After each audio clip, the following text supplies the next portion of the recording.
আকাশ, মোটা হওয়ার জন্য সবচেয়ে সেরা খাবার কোনগুলো বলতে পারবি? অবশ্যই তোকে আমি রোগা থেকে মোটা হওয়ার 5টি বেস্ট খাবারের নাম বলছি। তো প্রথমেই রয়েছে ঘি, যেটা একটা ক্যালোরি ডেন্স ফুড আইটেম, মানে এর এক চামচে 120 থেকে 150 ক্যালোরি থাকে, যেটা তুই যে কোনো তরকারি, ভাত, রুটি বা ডালের সাথে খেতে পারিস।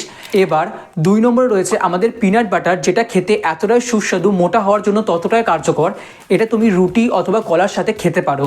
3 নম্বরে রয়েছে নিরামিষযুক্ত খাবার পনির।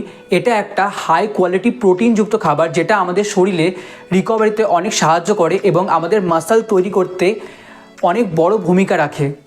4 নম্বরে ভাত ও আলু আমরা প্রতিনিয়ত খাই, কিন্তু ভাতের সাথে যদি দুধ আর আলুর সাথে যদি দই মিশিয়ে দিই, তাহলে এই দুটি খাবারের কম্বিনেশনে মোটা হওয়ার সুপার ফুড তৈরি হয়ে যাবে।